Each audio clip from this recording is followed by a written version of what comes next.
Železničné nešťastie v Pardubiciach neprežili dve Slovenky. Informáciu potvrdil slovenský rezort diplomácie. Ďalšie dve obete sú rovnako ženy z Ukrajiny. 27 ľudí utrpelo zranenia, prevažne ľahké.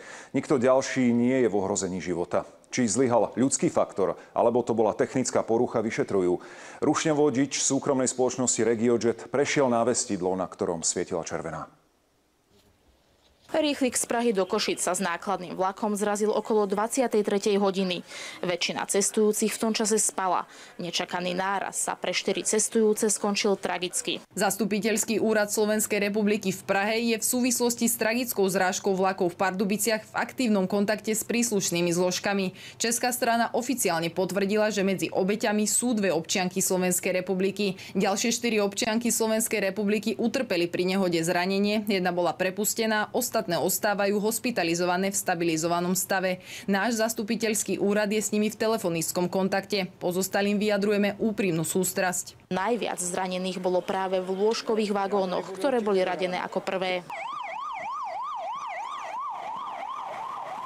Integrovaný záchranný systém byl aktivován, takže policie, záchranka, hasiči provedli vyprštění těch zraněných i těch usmrcených osob.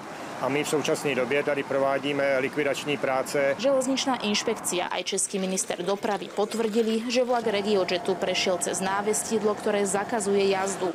Laicky povedané, rušňovodič išiel na červenú. Stále však nie je jasné, či išlo o čisto ľudské zlyhanie, alebo v tom hrala rolu aj technika. Podľa šéfa spoločnosti išlo o skúseného rušňovodiča. Na novo zrekonštruovanom pardubickom uzle však chýba zabezpečovací systém, ktorý takéto chyby dokáže opraviť. Nainštalovaný je, no aktívny nie. Každý rok se na české železnici stane možná kolem 100 přejetí červenou.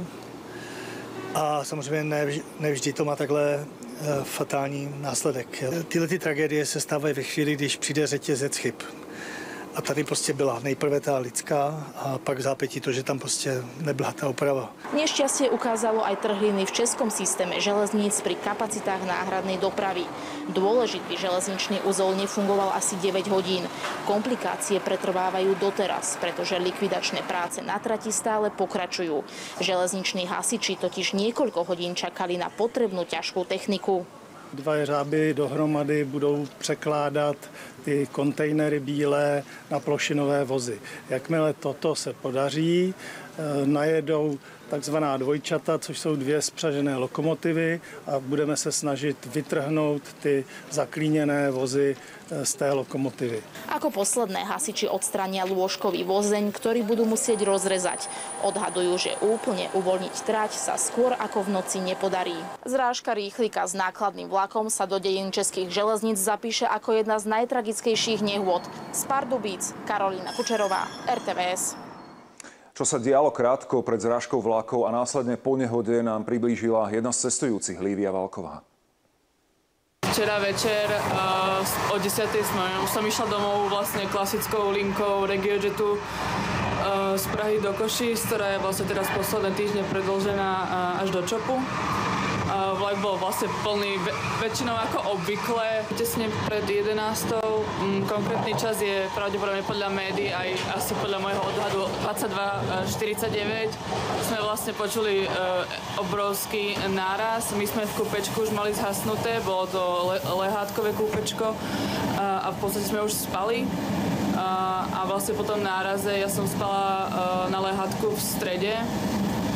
Som v podstate zletela dole na slečnu, ktorá ležala podo mnou, ale oproti.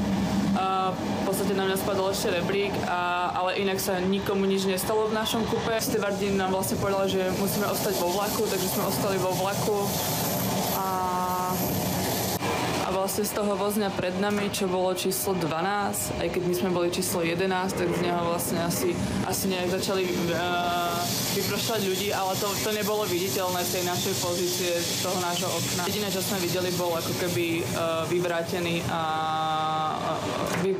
vyvratený vozeň a ohnutý vozeň na zemi. Následne nás evakuovali autobusmi do pardubického nádraží, tam sa o nás postarali vlastne policajti, ktorí zbierali data, kontakty a tieto vlastne veci, kontroly občianky a zároveň tam bol vlastne tím, ktorý sa pýtal na psychiku ľudí. Takže okrem policajtov tam bola vlastne aj psychologická pomoc pre ľudí, ktorí vlastne boli vystrašení.